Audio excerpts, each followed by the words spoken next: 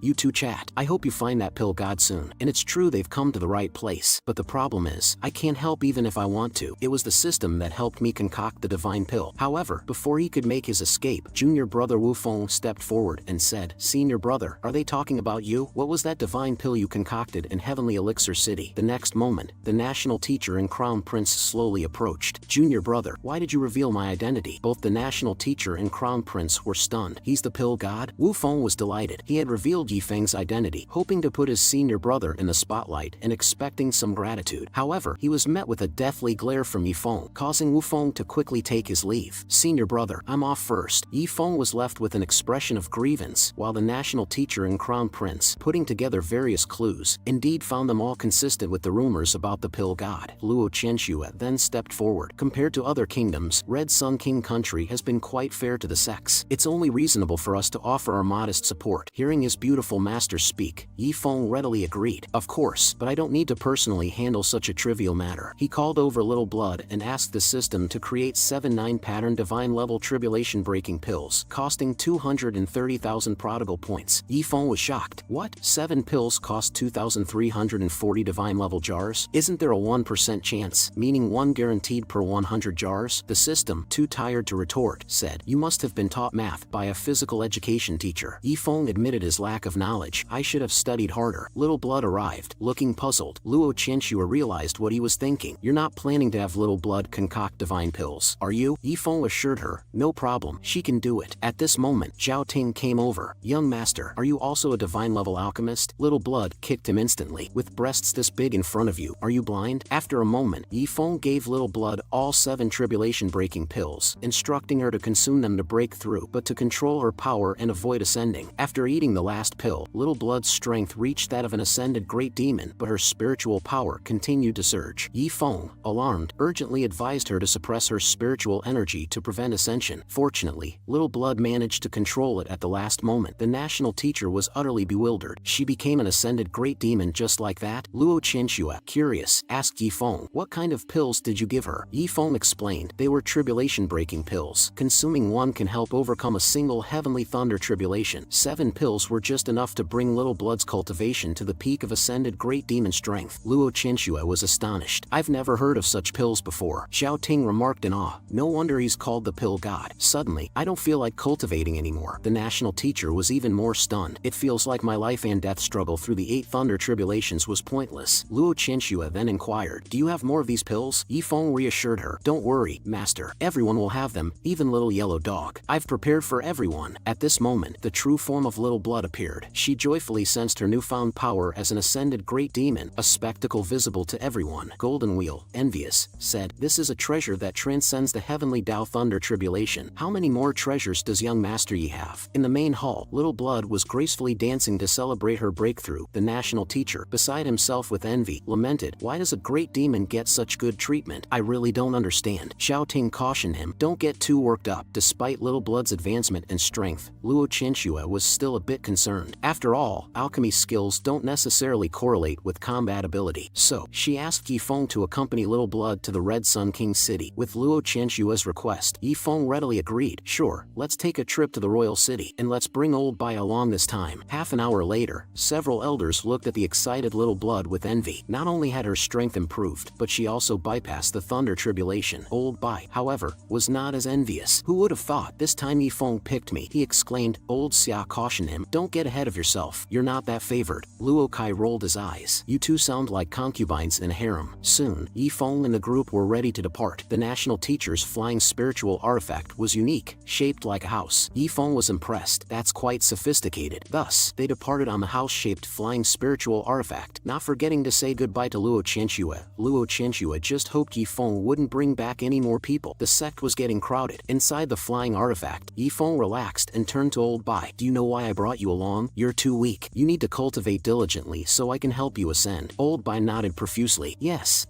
thank you, young Master Yi, for giving me this opportunity. Meanwhile, the national teacher and crown prince were slumped by the window, sighing. Yifeng, puzzled, asked, what's with you two? Xiao Ting replied casually, it's nothing, we just want some peace. It turned out that learning about Yifeng's experiences over the past few months had left them feeling overwhelmed and somewhat envious. Suddenly, the house shook violently, startling the national teacher and crown prince. Yifeng quickly checked with the system to find out what was happening. It appeared that a war god from another country was attempting to assassinate Crown Prince Xiao Ting. Yifeng was excited by this development. This is like a classic assassination plot. How interesting. But the Red Sun King country's security is really lacking if its crown prince can be so easily targeted. Outside, a war god from Thunder Martial Kingdom, named He Hai, laughed menacingly. He called out to the house, Zhang Dongfeng, hand over the crown prince, and you can keep your life. Recognizing the voice, the national teacher knew it was someone from Thunder Martial Kingdom. He Hai continued to taunt them. Zhang Dongfeng, why so silent? Hand over the crown prince. Yifeng instructed Little Blood to deal with him. The next moment, Little Blood appeared before He Hai, sitting atop her heavenly tear furnace cauldron. He Hai pulled out a photo for comparison. Aren't you that bloodthirsty mantis? The photo showed Little Blood's previous fierce appearance. A bit embarrassed, she explained. Yes, that's me. But that was when I was still naive. He Hai burst into laughter. Looking at how docile you are now, and holding that broken cauldron, have you been turned into a meat cauldron? Enraged, Little Blood swung her cauldron at him. I'll show you who's the meat cauldron. He Hai, confident, sneered. You think you can take me? I'm about to ascend. The next second, he was sent flying by Little Blood's furnace cauldron strike. Talk about asking for it. Little Blood is getting more formidable. No wonder, as a body cultivator, she's so effective in close combat. He Hai panicked and tried to use his background as leverage. Stop! My ancestor is an elder of the heavenly martial sect. If you dare to lay a hand on me, they will annihilate you. Little Blood was unfazed by his threats. Let's see if your background can save you. Yifeng realized, isn't this one of the sects targeting Master from Celestial Heights? We definitely need to take this guy down. He ordered Little Blood to finish off He Hai. Smiling, she responded, then I won't hold back. What followed was a one-sided thrashing, culminating in He Hai's death. Yifeng's action triggered a revenge storyline against Celestial Heights, rewarding him with a 15-day Celestial Heights experience card. Baffled, Yifeng commented, why would I need this? I'm not planning on going to Celestial Heights anytime soon. Just then, his communication jade sounded. Junior brother Wu Feng, what's up? Wu Feng's anxious voice came through. Senior brother, something terrible has happened. Yifeng was alarmed. What happened? At the Star Soul set, a teleportation portal had appeared in the main hall. Luo Qianxue initially thought it was Yifeng's doing and casually asked, Yifeng, you're back so soon? However, the figure who stepped out was Luo Qianxue's master from Celestial Heights. Disciple, I've come to take you back. Luo Qianxue was startled. Meanwhile, Yifeng was rushing back, glaring at the system. Is this how you protect protect our sect? The system awkwardly admitted, the Star Soul sect has always been safe, so I let my guard down. I didn't expect Luo Qinshua's master to appear and take her back to Boundless Sanctuary. Yifeng was furiously incredulous. How am I supposed to see my master now? Yifeng decided to forego visiting Red Sun King City and hurried back to the Star Soul sect at full speed. Regarding the injured war god of Red Sun King country, he simply gave them a storage ring containing everything necessary for healing. After sending them off the flying spiritual artifact, he accelerated towards the Star Soul sect. Upon returning to the Star Soul sect, Yifeng was furious. Is everyone here dead? Especially those with ascension level strength. Did you not notice anything? How could you fail to protect master? The elders were at the receiving end of his anger, but had no rebuttals to offer. Old Bai asked, what do we do now? Yifeng responded, we have to go to Celestial Heights to bring master back. If we have time, we might as well enjoy ourselves there. He then pulled out the Celestial Heights experience card, and instantly, the stairs to ascend to Celestial Heights appeared before them. The elders were amazed at such a technique. Without further explanation, Yifeng urged, let's all go together. However, junior brother Wu Feng expressed concern. People without ascension level strength might face severe consequences if they climb the stairs. Chu Xiao agreed, having heard similar warnings, but Yifeng was no ordinary person. Even the heavenly Dao feared him. With his protection, there was nothing to fear. Wu Feng realized this too. With senior brother here, there's nothing we can't overcome. Chu Xiao also decided to join the trip, as Luo Qinshu was her close friend. At this moment, Little Blood pointed to the side, where a golden tribulation cloud was flickering, accompanied by a red thunder dragon. It seemed to be the thunder tribulation preventing their ascension. It was then that the Divine Tycoon's guard spoke up. My lord, let me handle this. I've been waiting for days for my turn to show up. A girl with two horns on her head stepped forward excitedly, hoping to finally make a significant impression and earn a name from her master. But her excitement was short-lived as two new members of the Divine Tycoon's guard appeared, each vying for the spotlight and the chance to be named. The girl was infuriated by their intrusion. You too, can't you play fair? It's just a fierce thunder tribulation. You all have activated your skills. In the next moment, the two newcomers surpassed her, each eager for the opportunity to be named. The girl was completely overshadowed, leaving her in tears. The thunder tribulation was effortlessly obliterated. Core disciple Chenhao watched in shock. Even such a tribulation cloud can be destroyed. Have these people reached the level of deities? No wonder junior brother Yifeng can accomplish what we cannot. Yifeng was also surprised. These guards really go all out for their moment in the spotlight. With that, the Star Soul sect group, using the stairs, was about to experience 15 days in Celestial Heights. Upon reaching the end, they saw an ancient-looking building. So this is Celestial Heights? Yifeng thought with a slight smile. He asked Golden Wheel, where in Celestial Heights have we landed? Golden Wheel explained, this is the Void Sword sect. Head east to reach the Boundless Sanctuary. Yifeng smirked. Didn't expect to run into enemies right away. Looks like we'll have to give them a hard time first. The Divine Tycoon's guard members, still present, eagerly asked how they could assist in tormenting their foes. Yifeng realized the guards hadn't left yet. One of them, a girl wearing a hat, removed it, revealing her identity. Our lord did not say we could leave, so we dare not depart. Golden Wheel was sweating profusely. These three have an aura even stronger than the previous golden armored strongman. How many guardians does young master Yi have? Why Yifeng called Golden Wheel over to assign him a task. Golden Wheel assured him to command as he pleased. Yifeng asked, as an emperor, you must have your own forces, right? Golden Wheel modestly replied, not much, just a small sect. That's enough. I allow you to return there once. Change your sect's name to Star Soul Sanctuary and make sure the whole Celestial Heights knows about it. Golden Wheel was puzzled. Why should we do this? Yifeng explained, it's to welcome back master. I want the entire Celestial Heights to know that Star Soul Sanctuary belongs to my master. Golden Wheel laughed. Young master Yi really knows how to play. I'll get right on it. Then Yifeng instructed the three Divine Tycoon's guards. It's perfect timing. Take Old Bai and the others to give Void Sword sect, Elysian Isle of Penglai, and Heavenly Martial sect a beating. Make sure they feel our presence in Celestial Heights, and don't forget to plunder all their resources. The girl with white hair struck a playful pose. Why not just wipe them out? Yifeng asked her, do you know what's the most painful thing in the world? The white-haired girl shook her head, clueless. That's when people are alive, but without money. Yifeng laughed wickedly. The girl looked at her master speechlessly, while Little Blood, curious, felt there was more to it. Or when people die without spending all their money. Shortly after, people from the Void Sword sect arrived. Who dares to intrude into our Void Sword sect? The great ancestral elder and others, dressed in sleek black suits like mafia bosses, bosses, made a dramatic entrance. Removing his sunglasses, the great ancestral elder declared coolly, "We're here to rob you." However, none of them possessed the strength of ascended beings, so the Void Sword sect members weren't concerned and prepared to eliminate them. Suddenly, the girl with white hair intervened, knocking the attackers away with a single punch. Consequently, the master of the Void Sword sect met his end. Similarly, at the Elysian Isle of Penghua, the core disciples followed the same script, dancing on the coffin of the Elysian Isle of Penghua's master, who also met his demise. Over at the Heavenly Martial sect, Old Bai and his group used the coffin of the sect's master for a card game. Yi Feng observed all this from the shadows, remarking, "Seems like they're having fun." He then turned to the system. "I want it to rain in Celestial Heights." The system slowly displayed 3 question marks in response. While Yi Feng and his companions were causing a commotion in the 3 sects, in the boundless sanctuary where Luo Qianxue was, her master was enjoying being groomed by Luo Qianxue.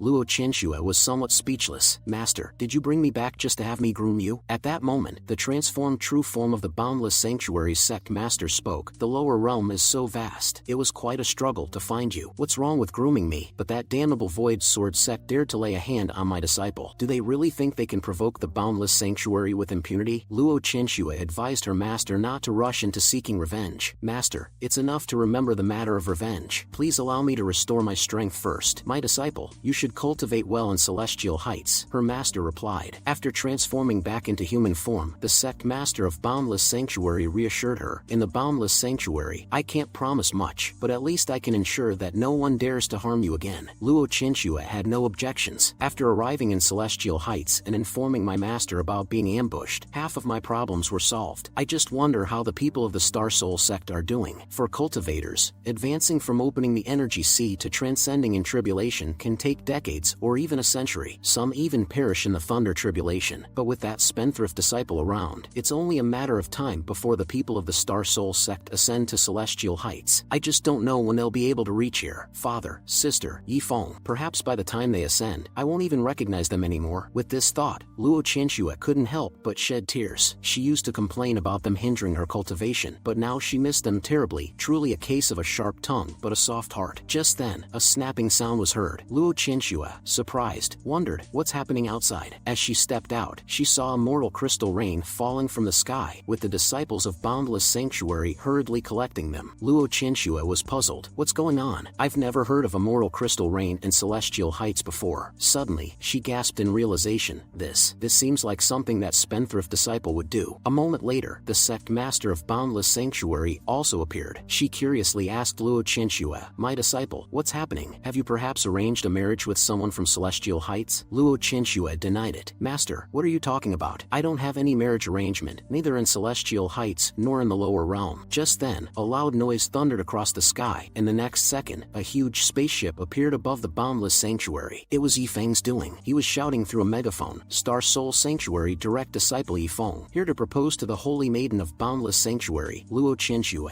Luo Qianxue was completely stunned upon hearing Yi Feng's words, her face showing disbelief. When the Boundless Sanctuary Holy Lord heard Yi Feng's bold declaration, she angrily retorted, "Where does this Star Soul Sanctuary come from? Never heard of it. How dare you propose to my disciple? In your dreams." Luo Qianxue explained, "Master, do you remember the sect I founded in the lower realm? It's called Star Soul Sect, and Yi Feng is my direct disciple." However, the Boundless Sanctuary Holy Lord didn't believe her, saying, "This is Celestial Heights. If it really is your disciple, I'll eat the Holy Lord token right here and now." The next second, Yi Feng jumped down, exclaiming, "Master, I've come to fetch you." Seeing that it was indeed Yi Feng, the Boundless Sanctuary Holy Lord was left with a face resembling having eaten something distasteful, having been swiftly proven wrong, and she had no choice but to flee in embarrassment. Luo Qianxue asked in confusion, "How did you get to Celestial Heights? And what's this about Star Soul Sanctuary?" Yi Feng explained, "Getting to Celestial Heights was easy. Boundless Sanctuary was just something I took over on the spot." Luo Qianxue, blushing, questioned him, "Have you lost your mind? Announcing a proposal to me in such a grand manner, and I haven't even agreed yet. Plus, this could cause trouble." Yi Feng confidently turned around. "Wife, you don't need to say anything. I know all about it. It's just the Void Sword sect, the Elysian Isle of Penghua, and Heavenly Martial sect, right?" Luo Qianxue, surprised, said, "So you knew all along?" Yi Feng pointed upwards. "Old Bai, they've returned from their looting mission." Everyone happily announced, "Sect Master, we've moved all the resources from the 3 sects." Luo Qianxue was moved to tears. "So you all have dealt with them for me." Yi Feng then seized the moment to kneel on one knee. "Wife, this is for you. Will you marry me?" In his hand, however, was not a ring but the detonation button buttons for the three sects. If Luo Qianxue pressed them, they would explode right then and there. Luo Qianxue, tears in her eyes, smiled. Thank you, Yifeng. I really love this proposal. The Boundless Sanctuary Holy Lord was furious. I don't agree to this. However, he was quickly silenced by the Divine Tycoon's guards. When our Lord proposes, your agreement is not required. Let the damnable Void Sword sect, the Legion Isle of Penglai, and Heavenly Martial sect be destroyed, exclaimed Luo Qianxue as she pressed the button. In an instant, a massive explosion occurred at all three sects. Having done all this, Luo Qianxue looked deeply into Yifeng's eyes and asked, "Can I join you in this extravagant and reckless journey?" Yifeng nodded. "Wife, I would be delighted." Meanwhile, in a mysterious space, the system known as Purple Star Lord complained, creating immortal crystal rain over the entire celestial heights and turning the whole place into night. Almost killed me. This beautiful woman was the system behind Yifeng, saying, "Host, I wish you both happiness." With Yifeng's successful proposal, the story of Yifeng and Luo Qianxue came to a conclusion.